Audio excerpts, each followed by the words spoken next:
When we walk, we naturally go to the fields and woods. What would become of us if we walked only in a garden or a mall? Even some sects of philosophers have felt the necessity of importing the woods to themselves. Since they did not go to the woods, they planted groves and walks of plantains where they took subtle ambulations in porticos open to the air. Of course, it is of no use to direct our steps to the woods if they do not carry us thither. I am alarmed when it happens that I have walked a mile into the woods bodily without getting there in spirit. In my afternoon walk, I would fain forget all my morning occupations and my obligations to society. But it sometimes happens that I cannot easily shake off the village. The thought of some work will run in my head, and I am not where my body is. I am out of my senses. In my walks, I would fain return to my senses. What business have I in the woods if I am thinking of something out of the woods? I suspect myself and cannot help a shudder when I find myself implicated even in what are called good works, for this may sometimes happen. My vicinity affords many good walks, and though for so many years I have walked almost every day, and sometimes for several days together, I have not yet exhausted them, and an absolutely new prospect is a great happiness.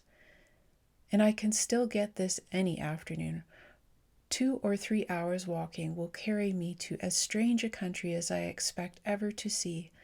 A single farmhouse, which I had not seen before, is sometimes as good as the domain of the King of Dahomey. There is, in fact, a sort of harmony discoverable between the capabilities of the landscape within a circle of 10 miles radius, or the limits of an afternoon walk, and the 60 years and 10 of a human life. It will never become quite familiar to you. Nowadays, almost all of man's improvements, so-called, as the building of houses and the cutting down of the forest and of all large trees, simply deform the landscape and make it more and more tame and cheap. A people who would begin by burning the fences and let the forest stand.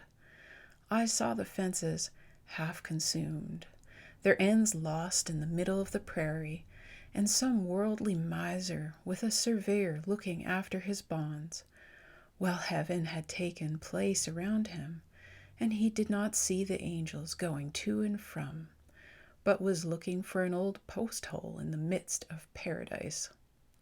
I looked again, and saw him standing in the middle of a boggy Stygian fen, surrounded by devils, and he had found his bounds, without a doubt, 3 little stones, where a stake had been driven, and looking nearer, I saw the Prince of Darkness was the surveyor.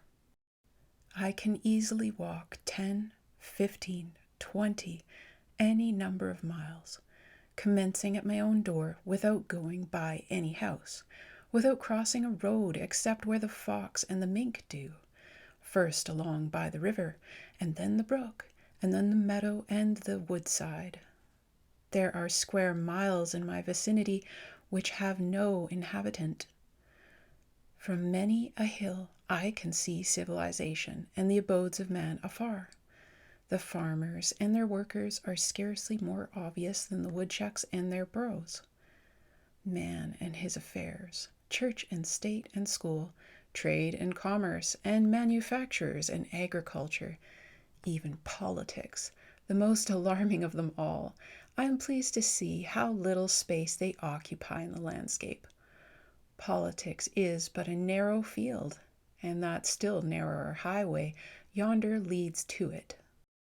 I sometimes direct the traveler thither. If you would go to the political world, follow the great road.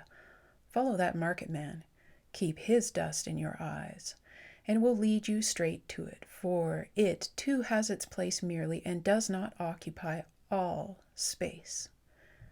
I pass from it as from a bean field into the forest, and it is forgotten.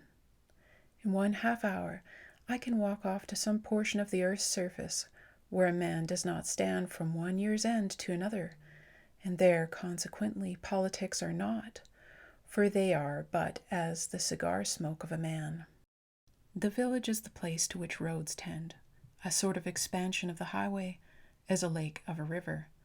It is the body of which the roads are the arms and legs, a travail, a quadrivale place, the thoroughfare and ordinary of travelers. The word is from Latin villa, where together via, a way, or more anciently ved or vela, vero, derives from veho, to carry, because the villa is the place to and from which things are carried. They who got their living by teaming were said villa terram ferce, hence too the Latin word villus, or vile or villain. This suggests what kind of degeneracy villagers are liable to. They are wayworn by the travel that goes by and over them without traveling themselves. Some do not walk at all. Others walk in the highways. A few walk across lots. Roads are made for horses and men of business.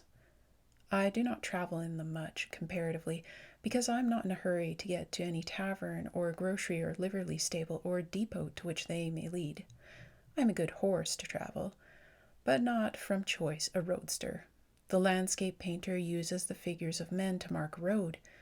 He would not make that use of my figure. I walk out into a nature such as the old prophets and poets, Menu, Moses, Homer, Chaucer, walked in.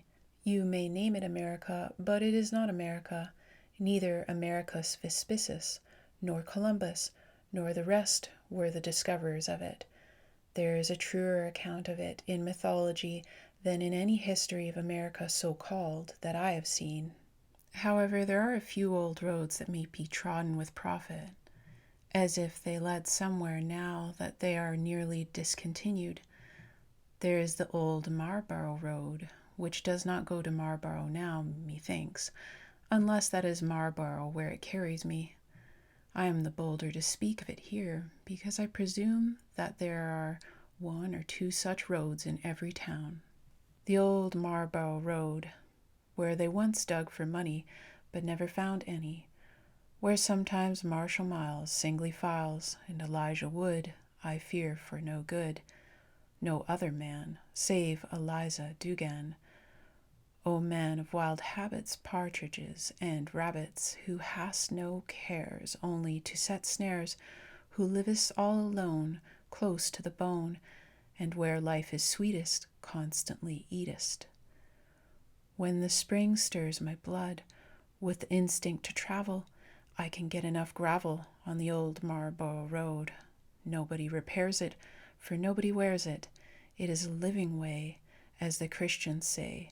Not many there be who enter therein, only the guests of the Irishman Quin. What is it? What is it?